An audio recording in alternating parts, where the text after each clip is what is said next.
माननीय सभासदों, माननीय सभापति जी। किसको बोलना था? Honorable P. Wilson, we are discussing the Energy Conservation Amendment Bill 2022. Please. Thank you, Deputy Chairman, sir. Sir, I appreciate the good intention of the Honorable Minister for taking earnest efforts to control the carbon emission and to protect the environment, and I welcome the same. But, sir, I am sorry to state that the bill has a lot of legal infirmities which goes to the root of the matter, and it requires reconsideration and reintroduction. Sir, I have to say something good about this bill. The bill gives the Union Government the authority to implement a carbon credit trading system in the country. An organization that emits more carbon dioxide than what is allowed may purchase carbon credits. It aims to incentivize the use of clean energy by issuing carbon-saving certificates. This bill, by mandating the use, aims to prescribe minimum consumption of non-fossil energy sources as energy or feed sources by the designated consumers with an aim to reduce carbon consumption and restrain carbon emissions to the atmosphere. The bill aims to mandate use of non-fossil sources by establishing carbon mandatory body within the field of energy conservation. Sir, I am sorry to say this, and it is my duty to say so. The bill is ultra vires of the Energy Conservation Act 2001. While the Energy Conservation Act 2001 deals with saving energy, the present bill deals with saving environment and conserving climatic change due to the usage of the fossil and non-fossil fuel while generating electricity. The scope and objective of the Principal Act does not take in the purpose or object of the present bill.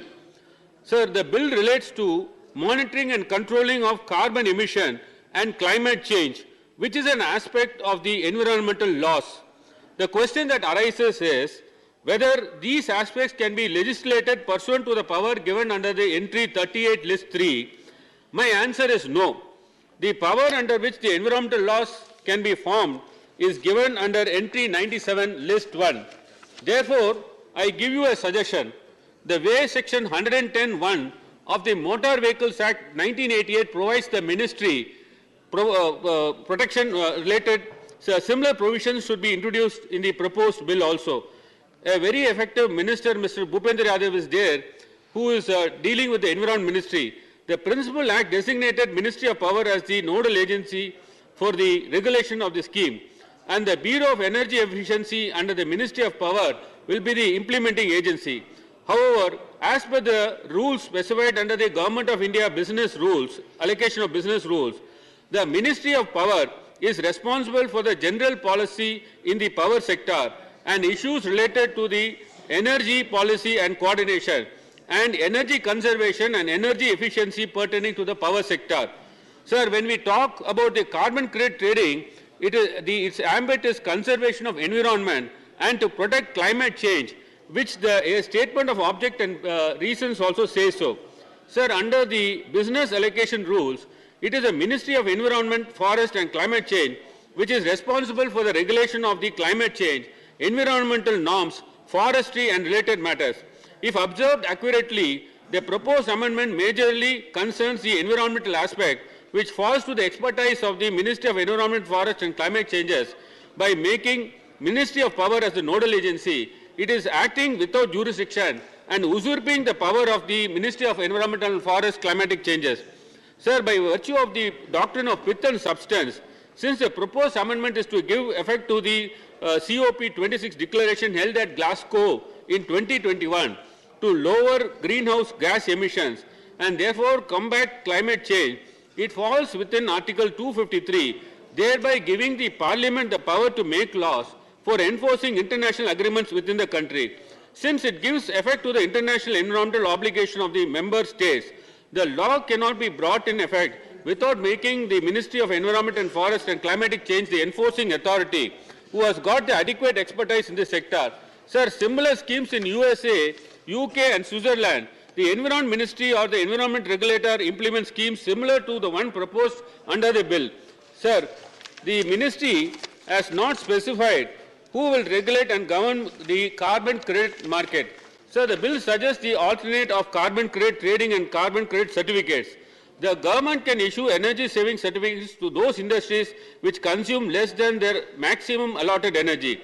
However, these certificates can be sold to customers who consume higher than the maximum allowed energy threshold, providing for a framework for energy trading.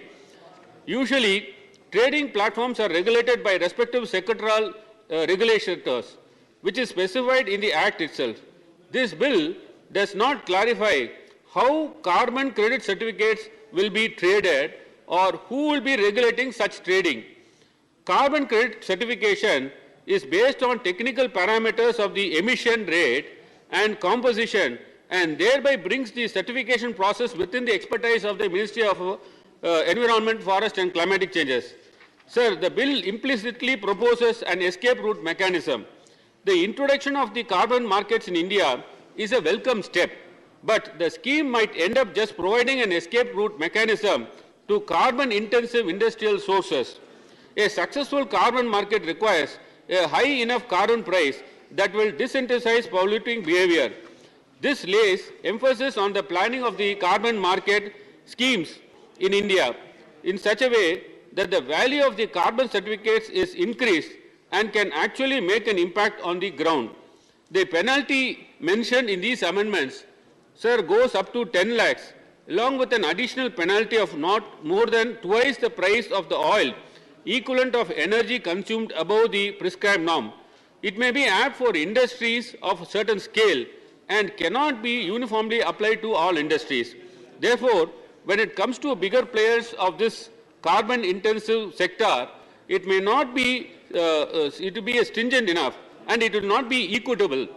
It should be based on the profit margins the companies make rather than the rate of the carbon emission. Sir, summing up, sir, similar parameters are observed in UK, USA and Switzerland under the cap and trade system. Sir, summing up, I would like the Honourable Minister to consider the following suggestions. The Ministry of Environment and Forest Climatic Change should be brought in for the proper implementation of the proposed scheme, since they are the expert body in the concerned area of the proposed legislation. Number two, a regulatory body should be established to regulate the carbon credit trading certificates in open market. Thank you very much, sir. Thank you, Wilson ji. Honorable Sandeep Pathak.